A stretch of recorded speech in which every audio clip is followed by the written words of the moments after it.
ভাইরে ভাই, ঈদ সালামি নিয়ে আর কারোর কোনো টেনশন নাই। সরকারের তরফ থেকে ঈদ সালামি দেওয়া হচ্ছে এবং অনুদান হিসেবে ৭,৯৯৯ টাকা দেওয়া হচ্ছে। কি ভাবছেন ভাই, এটা সত্য ঘটনা? না ভাই, এটা সত্য ঘটনা না, এটা সম্পূর্ণই একটা ভুয়া নিউজ।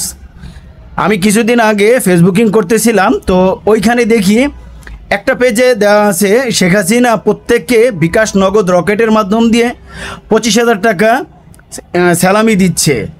তো এটা ট্রাই করার জন্য ভাই আমিও তো একটু চেষ্টা করবই, কারণ আমি তো ভাই বাঙালি।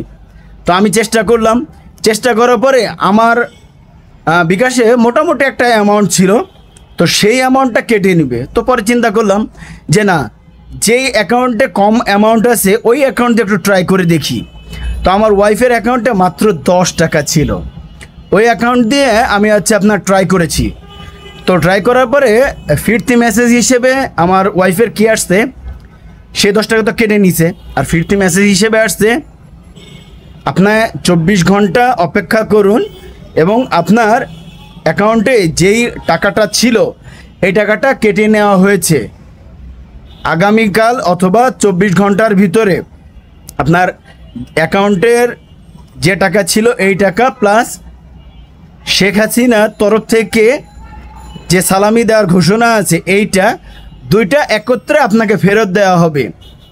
কিন্তু ৪৮ ঘন্টা পার হয়ে যাওয়ার পরেও সেই টাকা তো আসেই নাই, উল্টা আমার সেই ১০ টাকাও চলে গিয়েছে।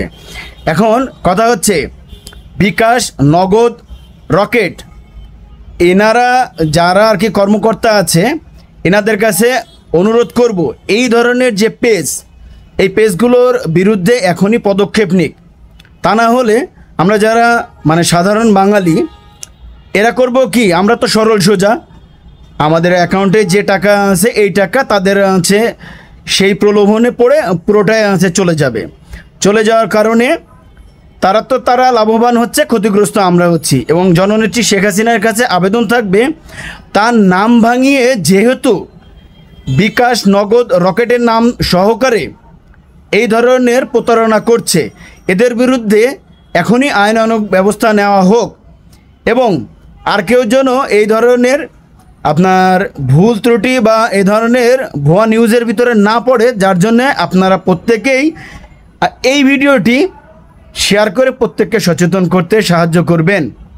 ধন্যবাদ সকলকে।